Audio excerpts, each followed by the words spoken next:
What's good, Dark Knight? This is your boy Zay coming at you another video, and in this video, we're gonna react to a video by I'm Beggar. Now, before I do talk about his video, first of all, go check out his video. It's a really dope video to go look at. And it makes you really think. It makes you really think. And those are the type of videos I do love, where the video challenges you to think about something rather than accusing you and saying you're this and saying you're that. That type of video is sure on some certain circumstances that type of thing makes sense. But a lot of times when people talk about the deeper discussions of things and bring up religion or anything like that, well, first I believe that everyone has a religion because everyone has a worldview and the way that they believe how the world is and works. Everyone has that. It doesn't have to be you don't necessarily have to have a god to have a religion, because a religion in its the definition of a religion is just a bunch of practices, teachings, and a worldview. I mean, we all have that. And not only that, but we all have a object of worship, whether it be ourselves, it'll be God, or it'll be gods, or it'll be nature, um, science, intellect, rationality. We all have an object that we worship. We all have our own prophets, um, the people who essentially teach us these truths, or at least the truth claims. Because again, I mean, the only thing that matters is the truth. I could tell you guys unicorns exist, but if there's no evidence that unicorns exist, then it doesn't really matter what truth claim I make. It doesn't exist. The evidence doesn't point towards it. But regardless of that, it really doesn't matter because um we can still believe in something and have faith in it. And I'm gonna break down what faith is, because there's a big misconception about faith and what it is. People use faith as something as negative when in actuality we all have it. Um, and yeah, again, you don't need a higher power to have faith in something or have a religious belief system. Sure, it's typically associated with it, but you don't actually need one because we all have one. We all have something that we believe in and uphold to and put forth evidence. Now, just because we do does not mean that we should then go with the mindset of, well, we aren't going to know because we have so many truths. Because then you would just simply be copping out on just finding the truth itself, which is something that does take time. Really fully get there because you only live but a certain amount of time in life. So it's kind of going to be super hard to like fully know every single truth in the world. So you have to be content with knowing the information that you know, and also understanding new information that comes to you and verifying that and going through tests and all sorts of stuff like that to figure out whatever you learn new is actually true or not. So yeah, that's that. And by the way, I do want to clarify this. Yes, typically it is associated with a god or gods, but you don't actually. I think a big misconception about religion is that you need to actually have a god in order to have a religion. You don't need to have a god to have religion necessarily. So we all have a religion, and or what we believe in or what we practice or what we hold to, a worldview, a lens that we look at. And the big thing that we all have and discuss and debate with each other is our lens actually a clear lens, or is it merely a false lens? Meaning, what I'm simply just saying is that it's not true. That's what I'm saying. Because literally the only thing that matters in life is truth. If you believe in something and it isn't true, then you believe a lie. There's nothing really else to say that. Same thing would go for Christians as well. If you believe in Jesus and turns out Jesus isn't who he really is, then what you as a Christian believe is a lie.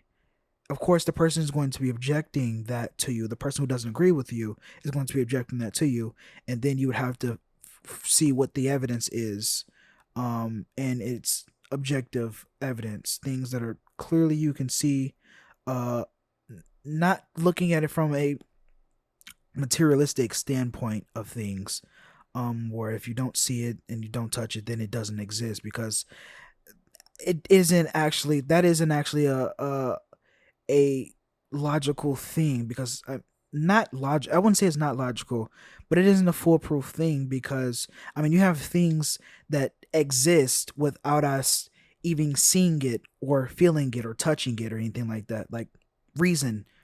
We have reasoning.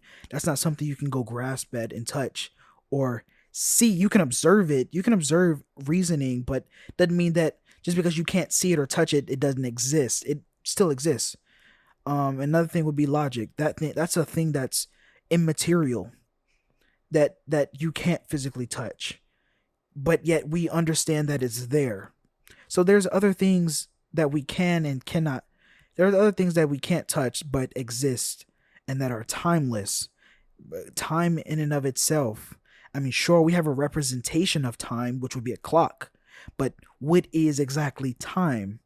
That's an immaterial thing, if we want to be honest with you, because time is technically, it had a beginning, but it didn't have a beginning. Like it's very confusing, because once you get past time, time doesn't exist, and that is what we would call, I guess, or maybe this is what we probably would call is the outside realm of the natural, the supernatural, because the supernatural exists outside of time, meaning you are not any more present or future or past than anything else. I mean, you're just there, you exist. And that's kind of how it is when it comes to God himself, is that God neither exists in the God exists in the time in the past just as much as the present and just as much as the future. It's so weird when you really think about it, the conception of outside of time. But nevertheless, back to what I was really saying, every person has a religion because every person has a worldview, a set of practices and morals that they go by. The only thing that really matters is one's religion true? And also, religion in some circumstances does have systems. But again, those can kind of somewhat be intertwined with practices.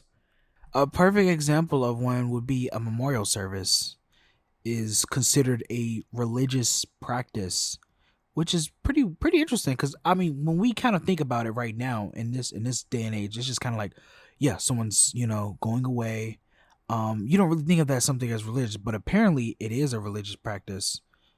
But I don't know, yes, it's pretty interesting how we raise our children up. That is kind of a thing we are taught by our parents, how we should be raising our children, which by their parents, and so on and so forth, going down lineage, yada yada yada. But nevertheless, this is the video we're going to react to, so I do hope that y'all enjoy it. But let me give you guys another thing that people do have a misconception of, and it is faith. Oftentimes you may hear from someone that says, I don't have faith because that's something blind, or that's something that's religious. But here is one thing people oftentimes misunderstand about what faith is. Faith is not blind. It's not meant to be blind. Faith is meant to be with evidence. And the reason why I says bad English. The reason why I say everyone has faith in something would be a perfect example of a car. Ask yourself this question. Do you have faith that your car will get you from A to B? Most of you, if your car is in a piece of junk, you're going to say yes. Why? Because you have faith that the person who built the car built it correctly and there's no missing parts or any of stuff like that. Because if you really think about it, it takes a lot of faith to drive in a 4,000, because most of the cars are 4,000 pounds, 4,000 to 3,000 pounds. It takes a lot of faith and trust. What faith is trust. It's trusting in the evidence. It takes a lot of faith. And when I say those two, it's kind of going to be intertwined between each other because those two are literally the same thing. Um, it takes a lot of faith that your car is going to get from A to B without it crashing, without it breaking down, falling apart. Not crashing. I don't mean to say that. That would be a more of a decisional type of thing. But nevertheless, you have faith that that car is going to get you from A to B. It's the same thing as it would be with God. You have faith in God based on not only the scriptures of what he teaches, but also the historical and the scientific side of things. There's I don't know how other belief systems I guess address or do science things. But the Bible is not meant to be a scientific book. It's not meant to be that. Sure, there are some things that are scientific in there. A perfect example would be the Genesis, where God curses the snake to crawl on its belly. Now, when you really think about that, you're like, what? What do you? Snakes always have crawled on their belly. But this is actually something that's pretty interesting because I believe it was like a 2016 research or something like that. They found out that snakes at some point snakes lose their limbs, or if I'm correct, it stops growing. So it has an appearance of I mean, they're supposed to be growing legs, which is weird when you really think about it. Like snakes having legs. I mean, well, it's not really too crazy because a lizard, but a snake in itself, it, that I don't know. It's I found it fascinating that we have now just discovered this when the Bible kind of talked about this already, with God cursing the snake to crawl on its belly. So clearly, at some point, God has referenced that snakes were meant to have legs and not crawl on their belly, but when He cursed them, they do slither and crawl on their belly now. It's pretty interesting to me, but I don't know. I found that out. But yeah, there's some scientific things here and there in the Bible, but the Bible uh doesn't have a like how you would find a like a scientific book. So there's different ways. Now there are people who are what's gonna call it Christianists and all that stuff like that who says that it is. I don't know. I have to look a little bit more deeper into that. I don't know. But yeah, nevertheless, um yeah, and they say that scriptures does have science in there. I don't know, maybe I didn't look good enough, or maybe there isn't, or um maybe I don't know, but nevertheless, let's get back on track. So yeah, the Bible does have some scientific things that are in the Bible lettered out, and mainly kind of comes towards Genesis and stuff like that. But yeah, that's one of the things I kind of wanted to talk about a little bit. Make sure people kind of understand what faith is, because faith isn't a belief in something blindly, but faith is a belief in something based on evidence.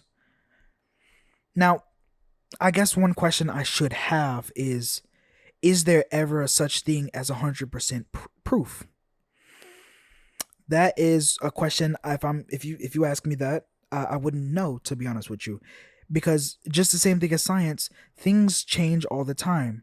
Now, however, when it comes to more of the biblical things, a lot of things don't actually. Yeah, a lot of things don't change. Maybe how some people look at the burial sites, and not the burial sites, the historical things of what did this person say, or what did this other person say, where did this person body actually really lay at. You know how like the people in the Middle East, they still battle of what was I believe it was like, what was the land that Jesus was, not Jesus, it was like, I don't know, what's the holy land that God set up, yada yada yada, that type of thing. um I believe it was one of these things that I seen. It was like an argument against the Bible and stuff like that, of did Job or did someone sacrifice someone, a virgin, or I don't know. I don't know. But nevertheless, there are some little things that you aren't going to know in the Bible, and that's perfectly fine. Now, as long as they're not key essential things like who is Jesus, did he is he really who he says he is God who he says he is, yada yada yada, so on and so forth. Those type of things that are pretty much essential to the faith. Things that are small and don't really matter and just kind of small little things that doesn't really shake the entirety of the faith. It's just kind of questions and like that you want to find out but you just don't have right now or you aren't going to have. That's fine. But I think some people kind of can look into the small things and then make a big anthill out of it as if it'll just completely wipe away the entirety of the Bible itself, which is pretty interesting to me.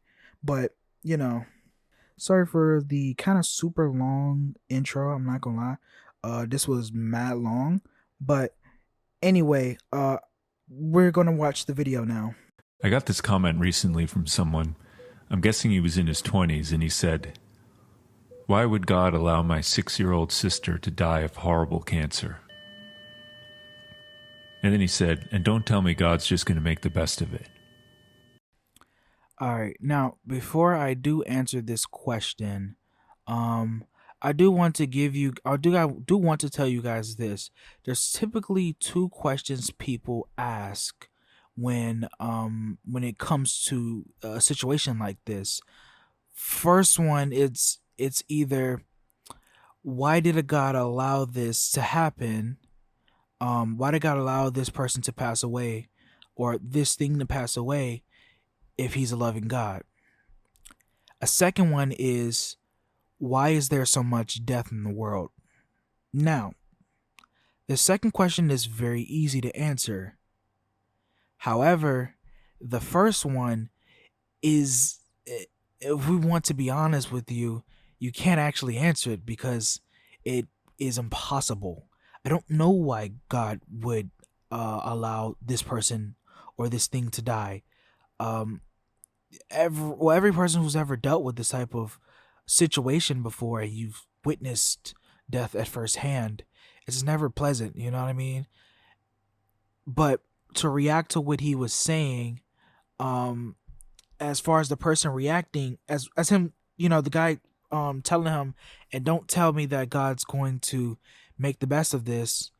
Uh, yeah, I can agree with that. That's if it's one question I would hate to hear. I mean, answer a response I would hate to hear from a person is for them to just tell me that, oh, God's going to do something special for me in my life. Like, this is not that time to say this, and even still, then it never will be a good time to say that. Sure, in certain instances, that type of scenario happens where God ends up blessing the person more than ever, and they end up, doing this, yada yada yada, whatever it may be. But that is not the case for majority of people. That's just a small handful of people. And this type of response would naturally, if I mean, maybe I'm just thinking this, but maybe no, maybe I'm just thinking this part, but I think that it would leave a bad sour taste in your mouth of, are you serious, right? I mean, you serious right now? You kind of would say that, you know what I mean? Because it's not genuine. It's not a genuine type of response, if you ask me. And it doesn't feel genuine when a person is going through this, because you're supposed to comfort them and help them work out through this issue, especially if you've gone through a situation like this, And I mean, I have myself, so I understand how it feels on the receiving end, because it's coming from a real place of hurt, y'all. Like, it's a real place of real hurt. And as the video is going to progress down, I'm going to kind of talk about a little bit about it, because he does mention something that's pretty interesting. He was being honest, and he was devastated and angry, but I could tell he still wanted to believe, and it was causing conflict. Not an easy one to respond to, and probably one of the hardest questions our faith is ever going to face. I think all of us are going to get to the point someday when we're just going to look around and see all the war and disease and poverty and suffering and evil. And we're just going to say, where are you, God? How could you let these things happen? Or maybe, how could you let this thing happen to me? Now, this part of the clip is pretty interesting. And I find this particularly interesting because typically when this type of mindset starts to creep in of why God, why me, and it's a totally reasonable um it's a totally reasonable response to death, because death is not something pretty. It's not something pretty, especially when you lose it in a very terrible way. Um, and what I find pretty interesting is that this is typically the very beginning of the journey of the person kind of leading away from the faith, Christianity. Because such a tragic situation like this makes you question everything. You know what I mean? Like, you're like, dang, bro, I can't believe this just happened to me. This person or this thing just is no longer here. Like, it's a crazy thing to really think about, if we want to be honest with you. The idea that someone was here and then no longer is here anymore. Like, that really messes you up, like, mentally and emotionally. And I think that this can begin to start the uh this mindset can start the hatred of God, because this situation happened. And on top of that, combine that with, now you only view the world through a negative lens. This actually could start your journey of becoming a nihilist, seeing the meaninglessness of life in and of itself. But I just find this pretty interesting. And we're told over and over how this is some God of love who loves us like we're his children, and he's all good and all powerful and can do all things. And we'll just wonder, then why doesn't he do anything about it? Why doesn't he intervene? I wouldn't let these things happen to my children if I had the power to stop it. And we're left with this idea that if there is a God, and that's a very big if, he's either some cruel and sadistic God looking down on us like that mean child looks down on the worms roasting on the sidewalk, or else he's a weak God, powerless, impotent, unable to do anything about it even if he chose. Or, probably the worst one of all, we think he's just a cold and heartless God who really doesn't care about you or me or anyone else. Okay, so I'm okay. So to give my response to this portion of the video, um, I think that people have a misconception of how they, because it's coming from much more of, not only is it coming from a place of hurt, but it's coming from a more humanistic thinking of God. And the reason I say this is because when you read oftentimes in the Bible, um God allowing people to get destroyed or get wiped out, um yeah, when you think about it on the surface level, uh man, it doesn't make sense. You know what I mean? Like, of course, you would want to be the person to say, hey, I love you guys so much that I would protect you guys from anything. But however, we as humans fail to realize this, is that God is the person who ultimately is in control. Why God allows things to happen, I don't know. That's just the only answer I can give to a person. But to answer that part is, um just because God is all loving doesn't mean that he doesn't allow you to experience real life pain, suffering, uh happiness, any of that stuff. You know what I mean? I understand where the person is coming from when they say that. Why is God, if this is such a loving God, then why would he allow this to happen? And my only response is to that is I don't know. But this shouldn't deter a person from God in and of itself, because I don't know.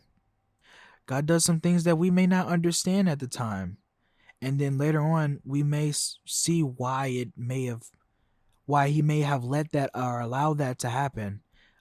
In the moment we don't know.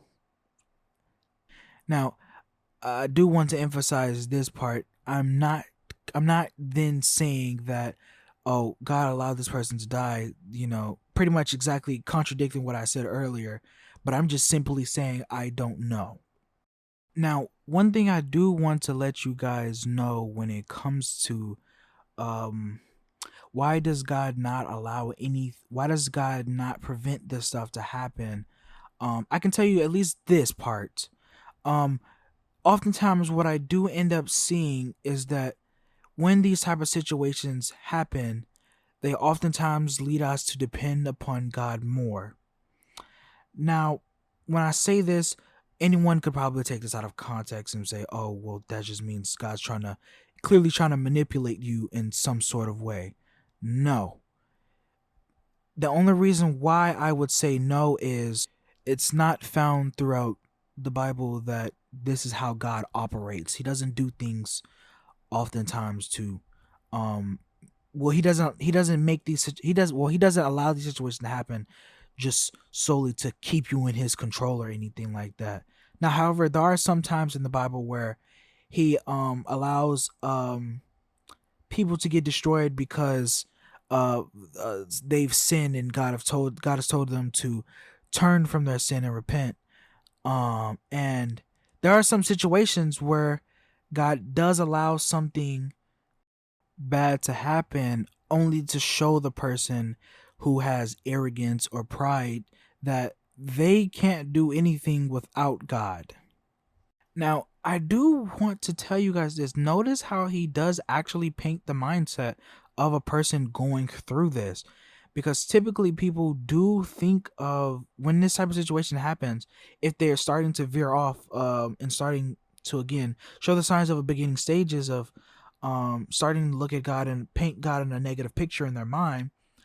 This is oftentimes these three are oftentimes the mindset that they come with. Um Before they just kind of veer off into complete full nihilism in and of itself, and seeing the absurdity and of life and the meaninglessness of it all. Um and Yeah, so they typically think that God is either they either think that he is weak. No, first of all, yeah, they either think that he's laughing at them, seeing that, look at all these little peasants down here suffering while I'm sitting up here on my high horse. And so they can kind of grow a hatred towards God, in the sense of God is all powerful, and yet he's watching me suffer. Therefore I should actively go against God.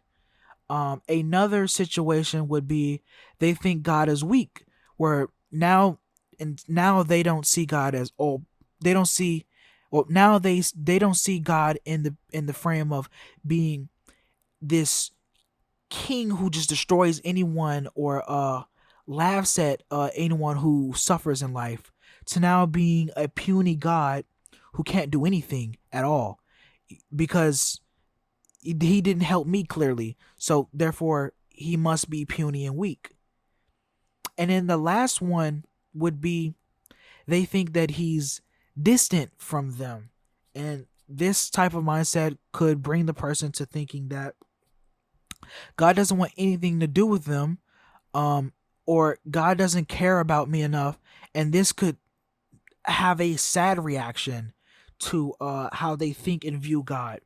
The first one is a anger and hatred, an act of hatred towards God, thinking that God is this this person just looking down at us little peasants, little ants suffering.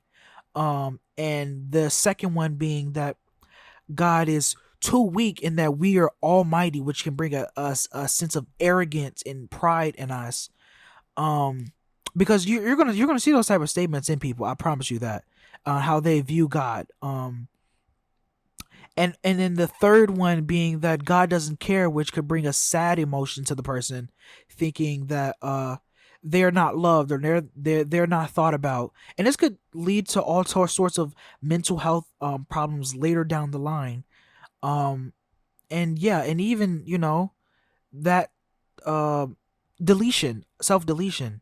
So yeah, these type of mindsets are pretty prevalent actually.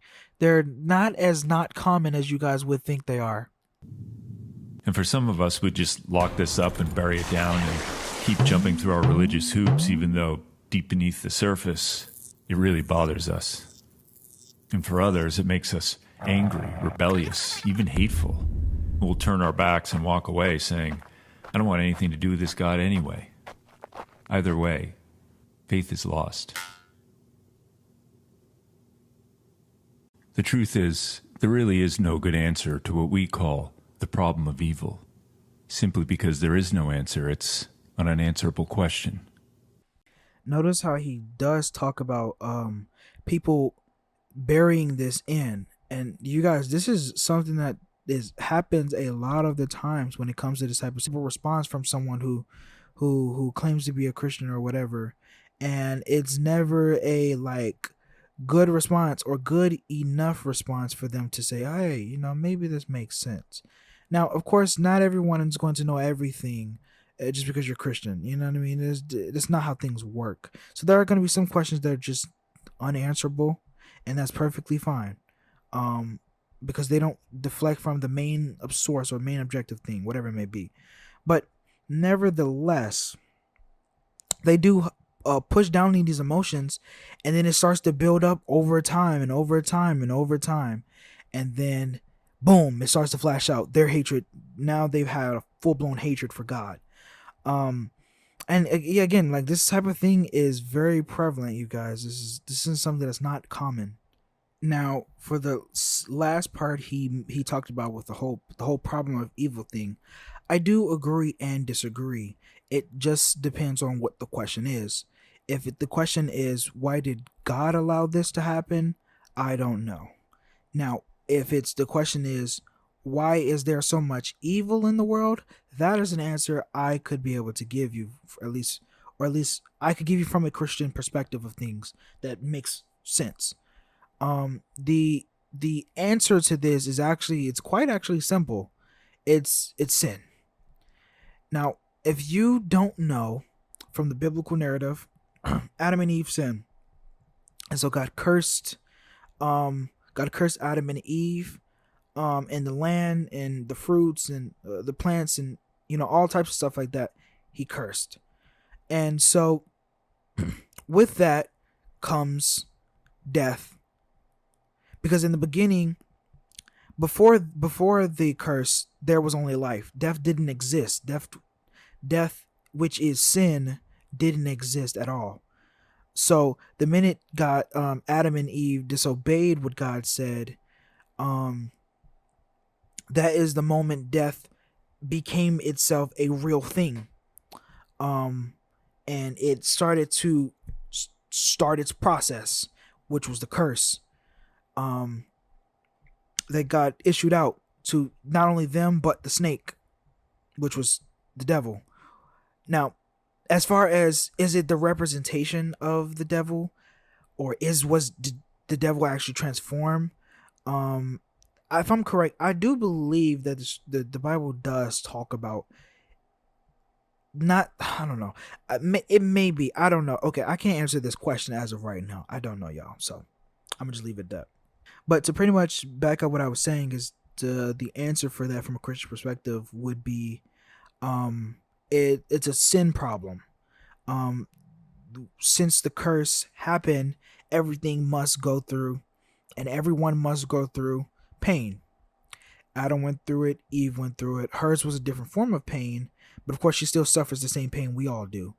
Hers was to bear children. So at some point in the Bible, or I guess God's intention for childbirth was to be painless, completely painless.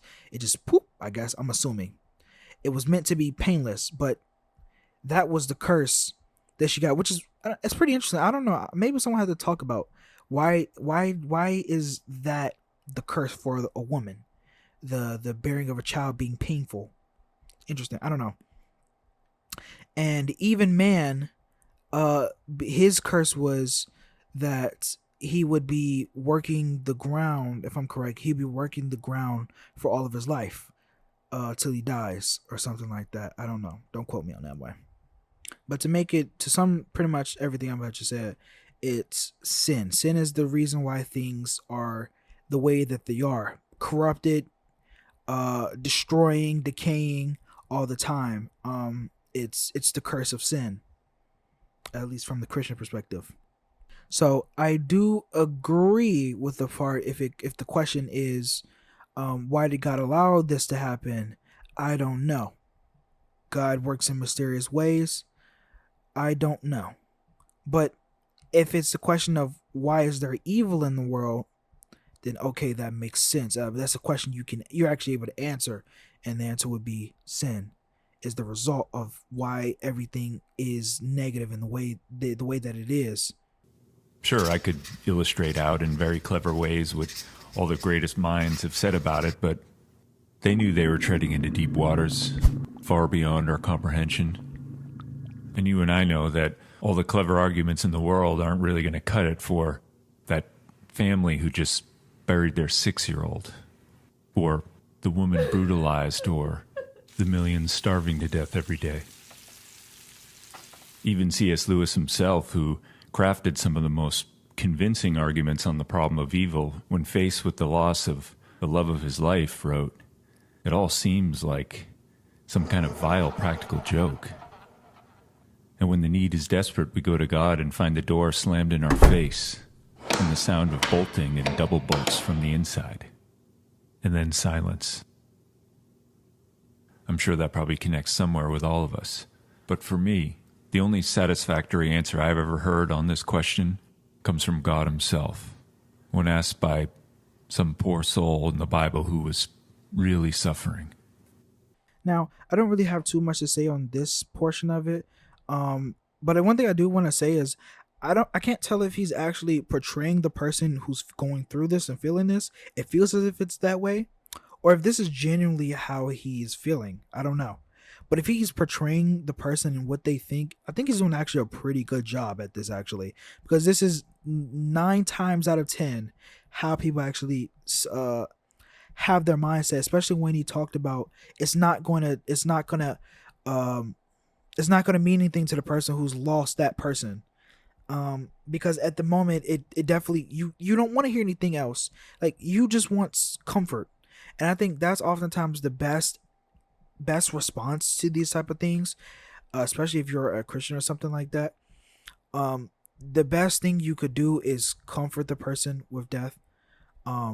Yes, answer the question, be honest and be truthful, because you shouldn't lie as is written in your scriptures, but also be there for another human being, because this type of situation is very hard, difficult. Before we get to the next clip, though, there is one question I do genuinely have for Christians. And the question is, okay, if God cursed Adam and Eve for sinning against them, then why did we have to now bear that? I don't know. I don't know. Yeah, I guess that's one of the questions I just genuinely have.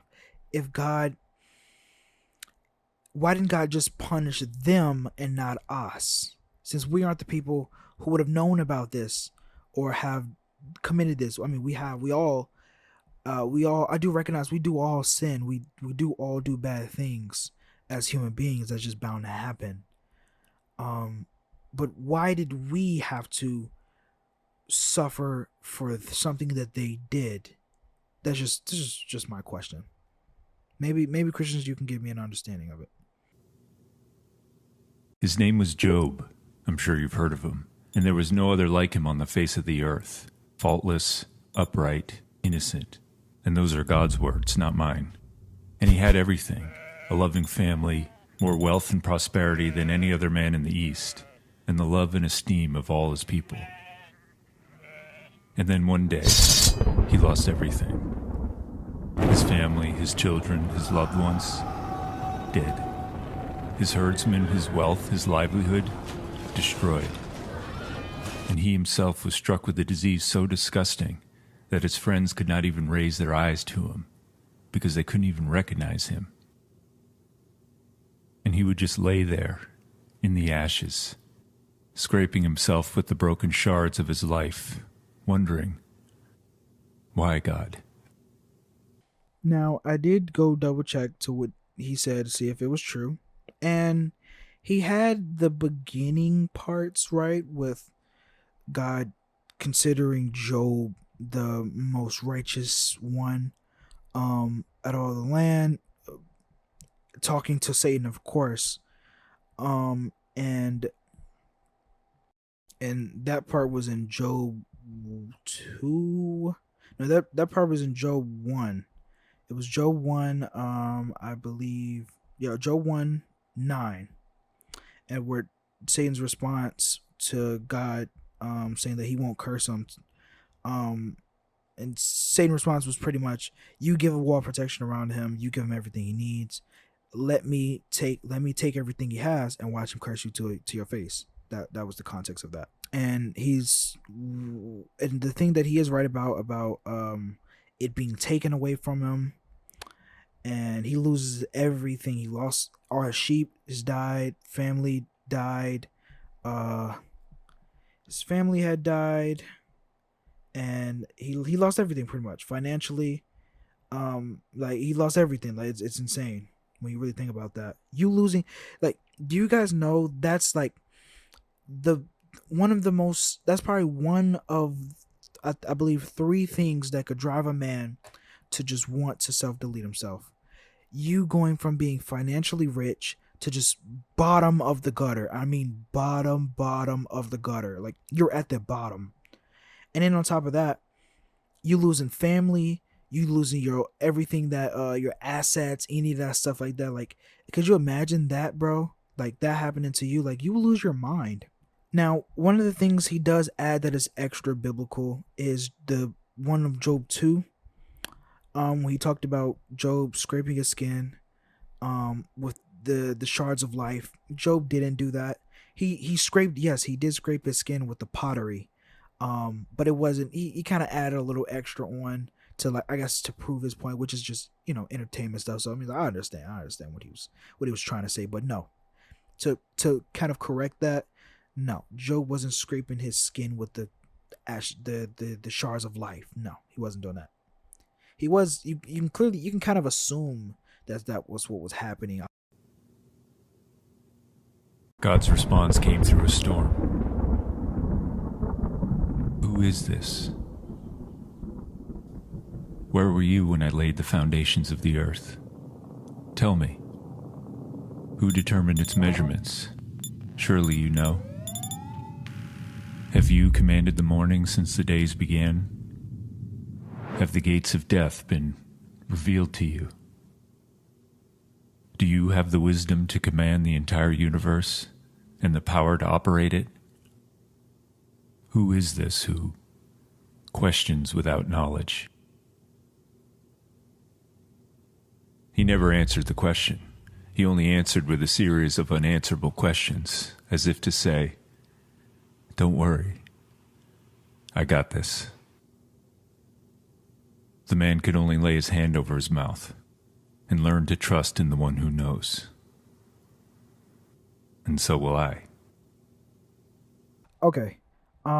Yeah, God's response to Job was pretty much humbling Job, letting him know that God is God and he is man.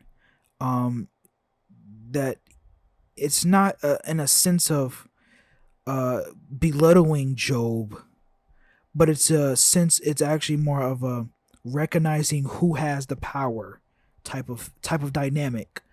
I guess one example I probably could point to was like how you and a dog would have. Now, of course, this analogy it's probably perfect at all, but the dog recognizes you as its owner and a person that it listens to, and that you know what you're doing. Again, this analogy wouldn't be the same. Doesn't probably work. Oh, matter of fact, let's do a child, a kid. A perfect example. Um, a, a a child and a parent who knows what they're doing and knows what's best for them. Sure, the child may not understand some of the things that the parents may do, and that's perfectly understandable from their perspective.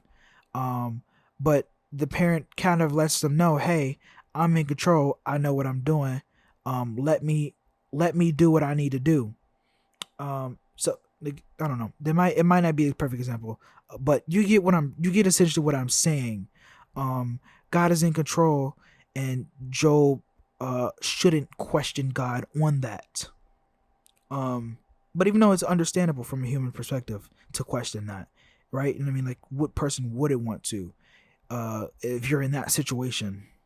But pretty much, God was letting him know, "Hey, I'm God. You're human. You know, I know what I'm doing."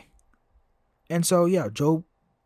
Now one thing I do want to say, when he said he responded with an unanswerable questions, I don't know who he's referring to. Is he referring to God, or is he referring to Job? I'm assuming he's going to be referring to Job. So I'm not going to kind of talk about comment on that. So, but his part after that was Job had nothing to say, and it's like, what can you say? Essentially, let's be honest with you. What would you say if God told you that he has everything in control? There's nothing else you can say. You just can only depend on what he says. That's it. You have nothing, like, there's nothing else you can say. We're going to tell him that you know better than God? No, of course not. What rational person would say they know better than God? Unless they're an arrogant, prideful person. Evil is not some question to be answered or some riddle to be solved. Asking why only leads to. It's something to be overcome. When Jesus came down here and placed himself right in the midst of all our war and disease and suffering and evil, what did he do? He didn't just snap his fingers and make it all go away. He didn't yell and scream in anger, and he certainly wasn't afraid. And God didn't even spare his own son from it. He could have. Instead, now my response to the why is because again, this is where I think that question is, why is, at least I'm going to assume this is what he's trying to emphasize, or in this is what I'm thinking he's saying right on this part, about why is there so much evil in the world. That part is answerable.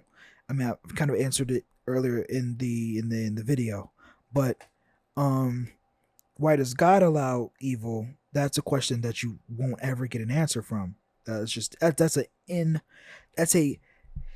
really an impossible response. It's because why is that a impossible response? Because that would require me to have to look inside God's mind, which He has not revealed Himself. So that's why it's impossible to answer that question of why does God allow this or that to happen to me.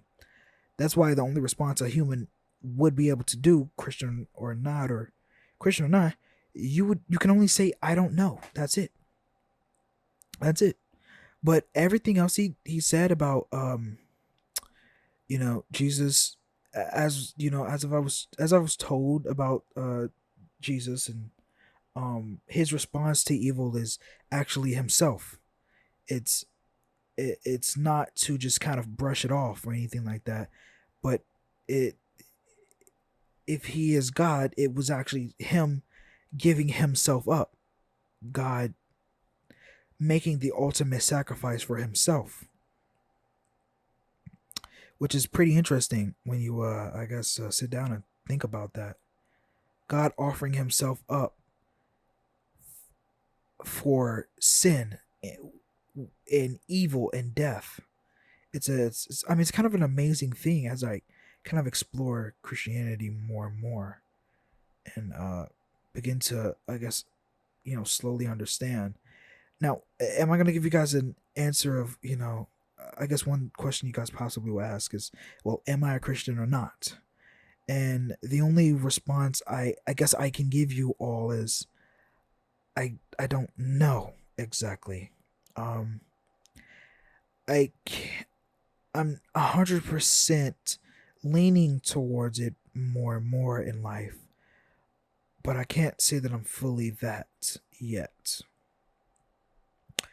The only thing I guess I could logically give you guys as an answer is, because I'm a guy who struggles with his faith.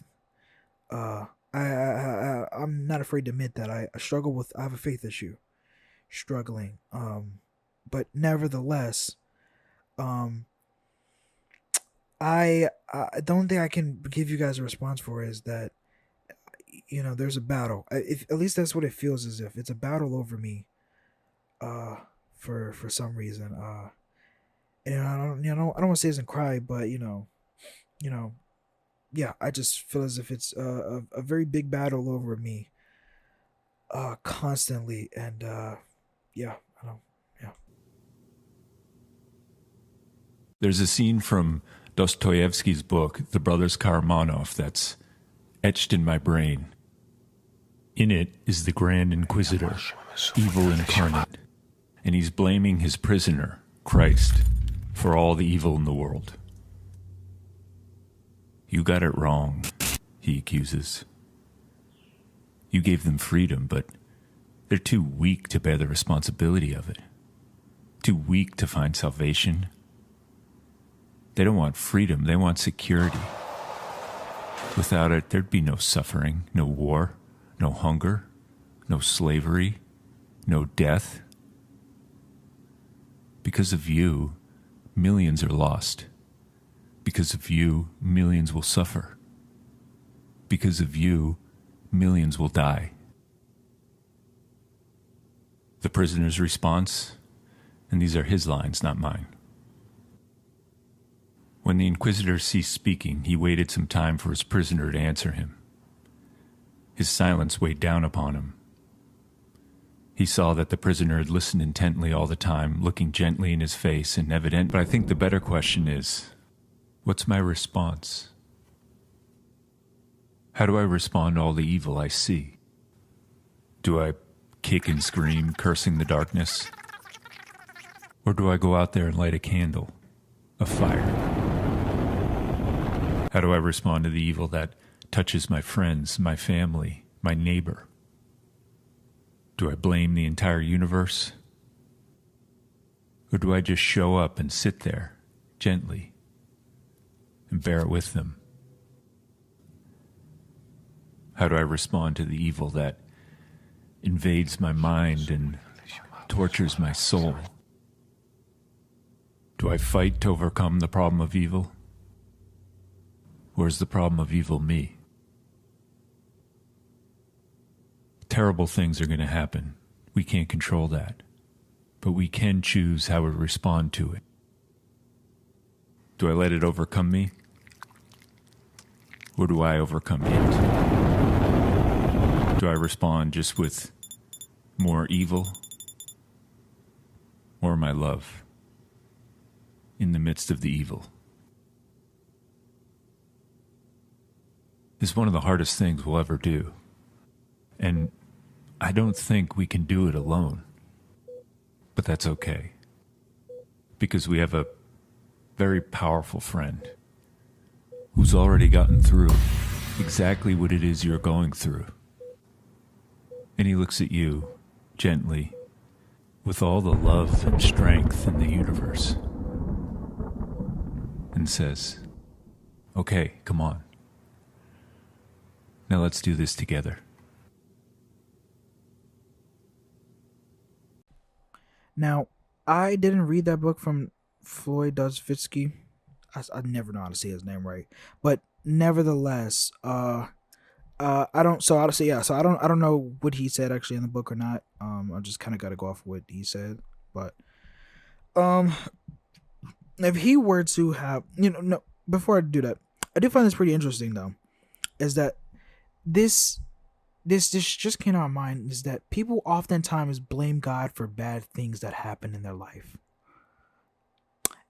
And when he talked about that, I'm assuming he's talking about the book or the story that came in the book. I do find that, I do kind of just found that interesting, but yeah, nevertheless. But the guy who is not the guy, not Christ, but the guy, the evil guy, his response was that humans are too weak to find the good, which is, I mean, I agree and disagree with that, but um, that's not really my main point to talk about. I do want to talk about his response, his solution to it was to actually bring more evil, and because that's essentially what he would be doing by removing free will. That's what it looked like. It was referring to in this video was free will, the good and the evil, to do good and evil, and instead replace that with security. That is actually a worser response, a worser solution than anything, um, because if you remove free will, then I mean, it's essentially God doesn't God doesn't let you do what you want. And it actually isn't loving. If I want to be honest with you, it isn't loving to hold someone hostage or something like that. Just, even though the idea on a surface level you would think that would make sense, but from a philosophical side of things, it actually is worse because you're now entrapped. You actually don't have any choice to do anything you want, which isn't loving at all.